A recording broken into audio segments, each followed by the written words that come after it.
अस्सलामुअलैकुम नाज़रीन कराम, नई वीडियो में आपको खुश आमदीद कहते हैं। जस्टिस एजाजुल एहसन ने अब तक का सबसे बड़ा खड़ाक कर दिया है और chief justice of Pakistan justice Qazi Faez Isa पर बेंच फिक्सिंग का इल्ज़ाम लग गया है। और जस्टिस काजी फायद ईसा कैसे बेंचेस तश्कील दे रहे हैं, इस हवाले से जस्टिस एजाजुल एहसन ने सब कुछ पूरी कौम के सामने रख दिया है। सुप्रीम कोर्ट जजेस में इख्तलाफात खुलकर सामने आ चुके हैं, लेकिन जस्टिस काजी फायद ईसा के हवाले से जो ये नुक्ता सामने आया है, इस नुक्ते ने पूरे का पूरा मंजरनामा ही बदल कर रख दिया है। क्योंकि जो जस्टिस एजाजुल एहसन ने इल्ज़ामात आयद किए हैं बेंचेस की तश्कील के हवाले से कि केस कौन सुनेगा, बेंचेस किस तरह का बनेगा, इस हवाले से सारे के सारे मामलात, क्योंकि इतना वन साइडेड तो आज तक नहीं हुआ काम जो जस्टिस काजी फायद ईसा के दौर में हो रहा है। इस कदर के जस्टिस काजी फायद ईसा के करीब समझे जाने वाले सहाफ़ी भी काजी साहब के खिलाफ बोल पड़े हैं। काजी साहब के तजादात के ऊपर बात कर रहे हैं कि काजी साहब पहले कुछ कहते कुछ थे और जब उन पर आई तो वो कोई नई ही किस्म की तारीख रकम कर रहे हैं। और जाहिर बात है कि डॉक्ट्राइन ऑफ नेसेसिटी को फ़रोग़ तो दिया जा रहा है, नज़रिया ज़रूरत को परवान चढ़ाया जा रहा है, लेकिन बात नज़रिया ज़रूरत तक रही नहीं, बात इससे बहुत आगे निकल चुकी है। काजी साहब की अपनी अदालत में केस कोई और था, लेकिन एक ऐसे केस के हवाले से भी कदम उठा लिया जो मियाँ साहब की ताहयात नाअहली ख़त्म कर दे। मतलब पहले ये होता था कि बिल्कुल नोटिस नहीं लेना, ये करना है वो करना है, लेकिन आज अचानक मियाँ साहब के हवाले से क्या चीज़ें जागी हैं। खान साहब के केसेस की भी कुछ तफसीलात हैं, अदालती कार्रवाइयों का अहवाल जो है वो भी मैं आपके सामने रख देता हूँ। एक जानिब साइफर केस के अंदर इस वक्त जज अबुल हसनात जुल्करनैन अडियाला जेल पहुंचे हैं और इमरान खान के केस साइफर केस की जो समाअत है वो आज अभी शुरू होने वाली है। दूसरी जानिब लाहौर हाई कोर्ट ने तौहीन इलेक्शन कमीशन में जेल ट्रायल के खिलाफ इमरान खान की दरख्वास्त फुल बेंच में पेश करने की सिफारिश कर दी है। मैंने कल आपको बताया था कि ज़्यादा उम्मीद ना रखी जाए। मोहतरमा जस्टिस आलिया नीलम ने इस केस की समाअत की है, जिस दौरान अदालत ने कहा कि इस नौयत की दरख्वास्त फुल बेंच के रूबरू ज़ेरे समाअत है। अब तक कितने केसेस में जेल ट्रायल का नोटिफिकेशन हो चुका, इस पर दरख्वास्त गुजार के वकील ने कहा कि साइफर और अलकादिर ट्रस्ट से मुतल्लिक केसेस के लिए जेल ट्रायल का नोटिफिकेशन हुआ है। तो अब लग यही रहा है कि तौहीन इलेक्शन कमीशन वाला जो मामला है, अब ये केस इन्होंने आगे भेज दिया है। इसकी पहली समाअत अब कल होनी है। चीफ इलेक्शन कमिश्नर अपना बोरिया बिस्तर उठा के तौहीन इलेक्शन कमीशन के लिए अडियाला जेल पहुंच जाएंगे। ये कितना बड़ा मसला है। तौहीन आइन तो रोज़ होती है, वो तो वाजे हो चुका है। जस्टिस अतर मिनल्ला के नोट के अंदर भी कि तौहीन आइन हुई है, आइन शिकनी हुई है, मुल्क से गद्दारी भी हुई है, लेकिन कोई फ़र्क नहीं पड़ता। नज़रिया ज़रूरत जिंदाबाद, डॉक्ट्राइन ऑफ नेसेसिटी जिंदाबाद, नवाज शरीफ की सहूलतकारियाँ जिंदाबाद, इमरान खान को टफ टाइम देना, यही इस वक्त तर्ज अमल है। इसलिए तौहीन इलेक्शन कमीशन पे चीफ इलेक्शन कमिश्नर अपना बोरिया बिस्तर उठाएंगे और सारे के सारे पहुंच जाएंगे अडियाला जेल में समाअत करने। दूसरी जानिब आप काजी साहब का अजीम अदल का निज़ाम देखिए। चीफ जस्टिस ने एक केस के समाअत के दौरान रिमार्क्स दिए, यानी केस कहीं और का है, कहीं की ईंट और कहीं का रोड़ा है, केस और है, उसमें जस्टिस साहब ने रिमार्क्स दिए, पार्लियामेंट की कानून साजी चलेगी या सुप्रीम कोर्ट का फैसला, ऊंट किसी करवट तो बैठना है। जबकि ताहयात नाअहली पर सुप्रीम कोर्ट का फैसला और इलेक्शन एक्ट एक साथ नहीं चल सकते। अब ये किसी की ताहयात नाअहली का कह रहे हैं, अब ये किसकी तरफ इशारा है? मियां मोहम्मद नवाज शरीफ की तरफ इशारा है सुप्रीम कोर्ट के फैसले की रोशनी में। वहीं दूसरी जानिब इलेक्शन एक्ट में तरमीम करके नाअहली की मुद्दत 5 साल कर दी गई है, यानी ये एक साथ नहीं चल सकता, तो ये एक करवट बैठेगा।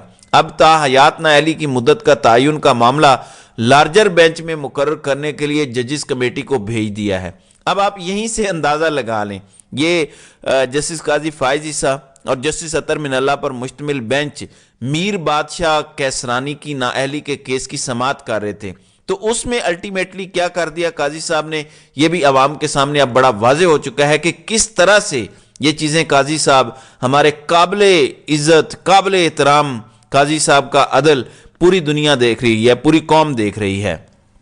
वहीं दूसरी जानिब प्रैक्टिस एंड प्रोसीजर एक्ट के ये बड़े हामी थे, ये कहते थे कि नहीं, میں نے یہاں پر ڈکٹیٹرشپ ختم کرنی ہے عدالت کے اندر، ججز کی کمیٹی ہو، آل دو ججز کمیٹی میں بار بار کہتا ہوں کہ جسٹس اعجاز الاحسن ہے، لیکن میجورٹی قاضی صاحب کے پاس ہے، قاضی فائز عیسیٰ اور سردار طارق مسعود، یہ دو لوگ ہیں اس 3 رکنی کمیٹی میں جو وہاں پر فیصلے کر سکتے ہیں۔ لیکن بینچ فکسنگ پر جسٹس اعجاز الاحسن نے رجسٹرار سپریم کورٹ کو خط لکھ دیا ہے۔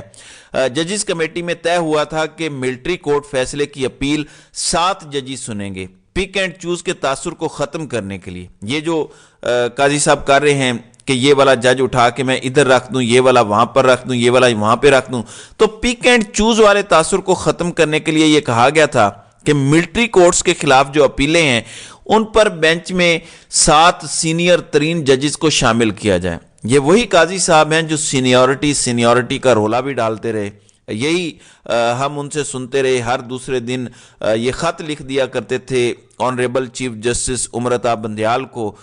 ہمارے آنریبل قاضی صاحب نے اب کیا کیا؟ سینیورٹی میں تو پھر خود بھی ملٹری کورٹس کا فیصلہ سننا پڑنا تھا۔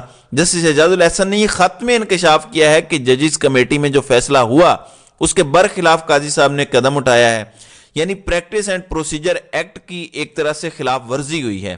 جسٹس قاضی فائز عیسیٰ نے اتفاق کیا تھا کہ ملٹری کورٹس فیصلے کی اپیل 7 رکنی بینچ سنے گا اور 7 سینئر ترین ججز کو شامل کیا جائے گا، مگر کسی جج نے بینچ میں بیٹھنے سے انکار کیا تو اس سے اگلے سینئر جج کو فیصلے میں شامل کیا جائے گا۔ جسٹس اعجاز الاحسن نے یہ انکشاف کیا ہے کہ ججز کمیٹی کے منٹس حقائق کے برخلاف جو ہیں وہ اپلوڈ کیے گئے ہیں، یعنی یہ انکشاف کیا ہے کہ ججز کمیٹی کے جو منٹس ہیں وہ حقیقت پر مبنی نہیں ہیں، ان کے اندر بھی کوئی خرد برد ہوئی ہے۔ پھر جسٹس مظاہر علی اکبر نقوی والا جو کاز لسٹ کا معاملہ تھا وہ جب جاری ہوا تو وہ والا معاملہ بھی الٹ نکلا، تو جسٹس اعجاز الاحسن نے رجسٹرار کے نام اس خط کے اندر پورا کٹا چھٹا کھول کے رکھ دیا ہے، اور قاضی فائز عیسیٰ کے لیے یہ کسی بہت بڑے دھچکے سے کم نہیں ہے۔ ججز کمیٹی کے منٹس جسٹس اعجاز الاحسن کو دکھائے بغیر جاری کیے گئے، یعنی جو اس کمیٹی کا ممبر ہے اسے وہ میٹنگ کے منٹس ہی نہیں دکھائے گئے اور اپنی مرضی سے میٹنگ کے منٹس جاری کر دیے گئے۔ تو جسٹس اعجاز الاحسن نے چیف جسٹس کو خط لکھا ہے، کمیٹی کی منظوری کے بغیر بینچ فکسنگ کے الزامات لگائے گئے ہیں، اور اس سب کے اندر 3 رکنی کمیٹی نے یہ تشکیل ہی نہیں دیے۔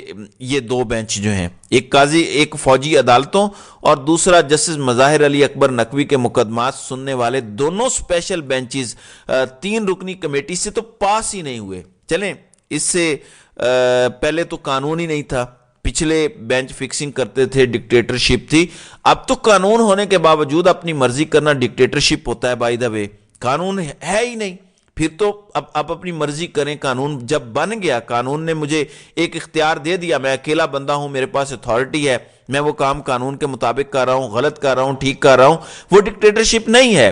اب قانون موجود ہے کہ یہ کمیٹی فیصلہ کرے گی، جمہوریت ہوگی، ون مین شو ختم ہوگا، لیکن اس کے باوجود اگر میں اپنی کروں پھر تو میں ڈکٹیٹرشپ کی ڈیفینیشن میں آؤں گا۔ میں تو صرف ڈیفینیشنز پہ بات کر رہا ہوں، ٹیکنیکلٹیز پہ بات کر رہا ہوں۔